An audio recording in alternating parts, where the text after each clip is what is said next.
Tension घ्यायचंच नाही. कोणासाठी किती काहीही करा, काही उपयोग नाही. आयुष्य बिनधास्त जगायचं. कुणाचं वाईट करायचं नाही, कुणाचे वाईट चितायचे नाही, कुणाच्या मागे वाईट बोलायचं नाही.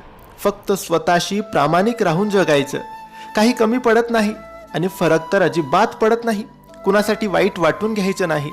लोकांची विविध रूपे असतात. सकाळी गोड बोलतात आणि रात्री कुणी काही डोक्यात भरवले की तोंड पाडून बसतात किंवा कुठल्या तरी लहान कारणासाठी नाराज होऊन बसतात, ज्यांच्याशी तुमचा काही संबंध नसतो. आजकाल लोक देवावर पण नाराज होतात, तर तुम्ही कोण आलेत?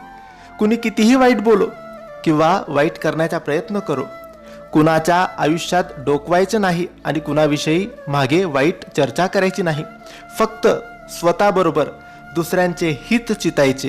कुणाच्या पुढे पुढे करायचे नाही. जिंदगी मस्तीत पण शिस्तीत जगायची. श्री स्वामी समर्थ.